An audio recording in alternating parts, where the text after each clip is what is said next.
Hi, I'm Nigel Foote. I'm coming to you from Melbourne, Australia. It's December 2013. Today what I'd like to do is share with you a book.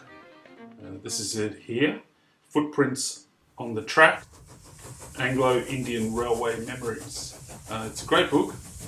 Also has a terrific cover. You can see there a drawing of a beautiful locomotive.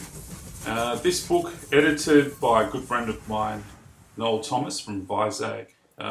Also, a good friend of mine published it, Harry MacLure from Anglos in the Wind. The exciting thing here is that Harry's also now started a new company, Anglo Inc. And that's the company that published this book. So what I'll do, I'll go through the book and tell you a little bit about it. If you love railway history and heritage, then this book is going to give you a lot of pleasure to read. And also contains some terrific photographs that accompany the writings as well. So it's a wonderful account of life on the railway. It focuses on the period when Anglo-Indians predominantly ran the railway and occupied the railway colonies in India. I'd like to read to you the first paragraph of the foreword, written by the book's editor, Noel Thomas. And Noel spent many years, over 40 years, in the railway. So this is what Noel has written, the first paragraph of the foreword. For a child raised within sight and sound of trains and tracks, life was a schedule of arrivals and departures. The happiest arrival was Dad, coming home from the line, Mum putting the finishing touches to lunch or dinner. We children rushing up to greet him, followed by our 4 dogs wagging their tails furiously. I followed in Dad's footsteps for 42 years. So did 5 of my brothers for some time. So yes, I live with many railway memories, cherish and cling to them. So that's what Noel wrote. So just for me to clarify my feelings about the railway and the Anglo-Indians, it was the British that instigated the railway system in India, but it really was the Anglo-Indians that put the blood, sweat and courage into building the railway and creating a system that just is outstanding. And today, of course, after this work was done in the early years to build a foundation, the railway still runs and carries an amazing amount of people every day, millions and millions of people around India. So yes, the Anglo-Indians, the railway runs deep in our blood. The community put in a lot of effort and really did create something special. My great-grandfather, my grandfather and my dad, they all worked on the railways in India, and I've been back to India many times and just love the railway system there, and visiting the old railway colonies where families spent many happy years. Now, as I said, Noel Thomas was the editor on this book. I'd like to just tell you a little bit about him. He spent 42 years in the railway in India. Noel started as an apprentice in the Jamalpur workshops, very famous workshops there in Colony in India. He retired in 1999 as a divisional mechanical engineer for diesel in Waltair. I'm proud to say Noel's a good friend of mine and a great supporter of the Anglo-Indian history and heritage as well. Now, in fact, he dedicated this book, Footprints on the Tracks, to his grandchildren. And he tells me that the reason he's done that is because he feels it's so important that his grandchildren get to realise, understand the heritage of the Anglo-Indian community and the part that they played in creating the Indian Railway. Since retiring from the railway, Noel has become a terrific writer and essayist, and a regular contributor of stories and essays to Anglos in the Wind magazine, owned and published and edited by Harry MacLure in Chennai. Noel has a great way of putting words to paper, and that's how I first actually got in touch with him. Is I read a story of his in Anglos in the Wind and just loved it. I actually got on the phone pretty much straight away to Noel and told him so, and we've become good friends. So with Noel being a regular contributor to the magazine, it's a bit of a natural progression for he and Harry to put together this book, Footprints on the Track. It's a collection of 37 stories, essays, poems, collected from all over the world. People sent in their stories, and I must say it's just a great effort. You know, from its concept to when it was published, it took 6 months, which is a remarkable effort. The book is published by Harry under the new publishing arm of his businesses, which is Anglo Inc. So keep a lookout for that. They have lots and lots of different publications already, books, all about Anglo-Indian life and memoirs and history. So the way they went about it was to collect stories. So they canvassed people from all over the world to send in stories. After reading them, they then collected 37 that would be published. And I'll just read to you some of the titles. Some of them are really interesting. So here's 3. A Tiger on the Track by Dorothy Sherman.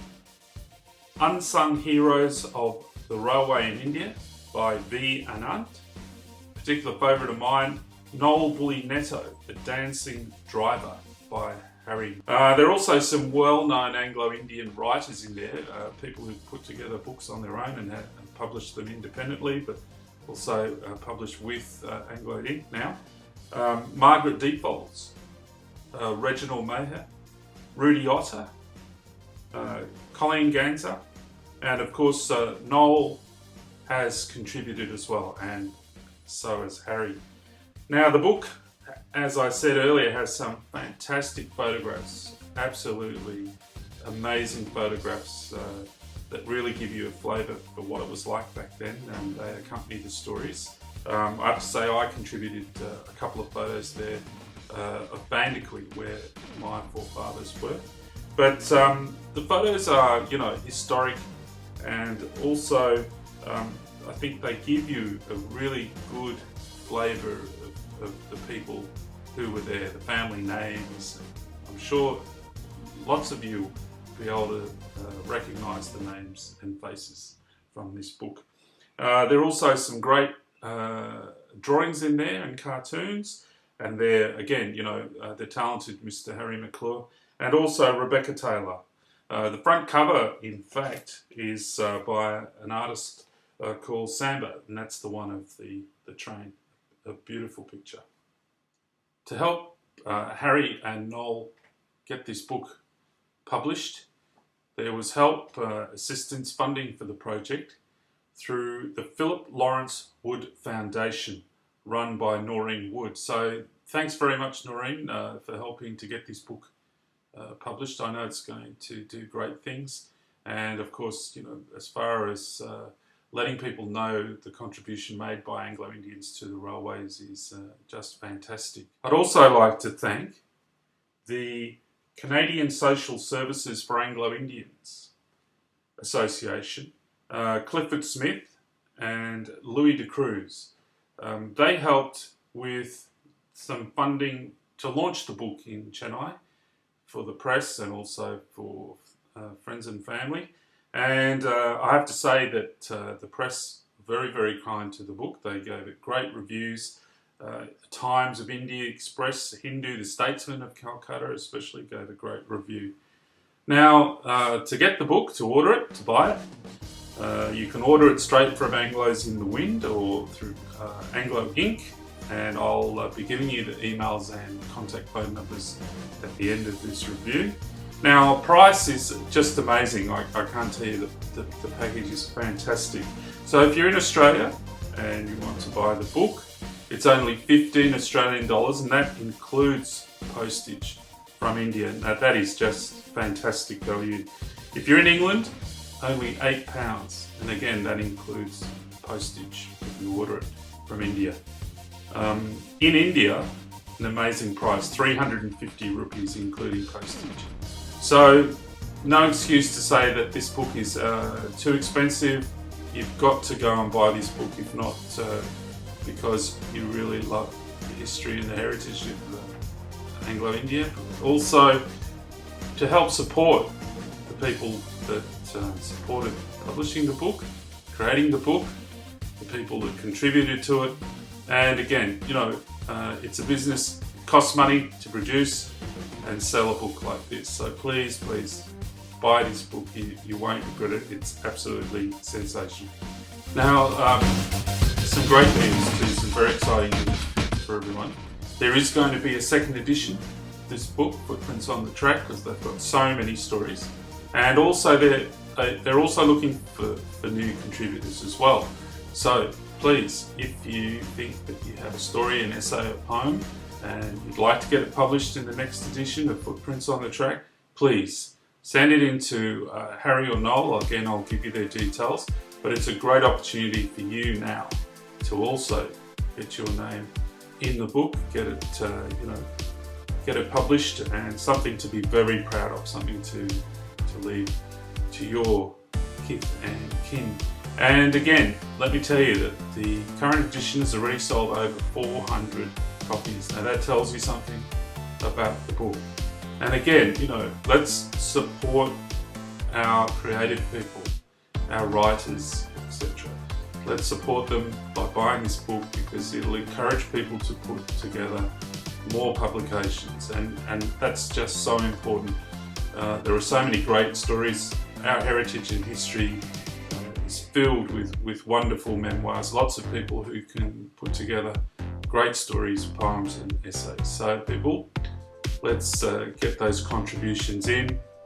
Even if you have photographs, just photographs of experiences and great times on the railway, they'd love to get those too. So please get this book. Again, as I said, it's a great way to support Anglo-Indian.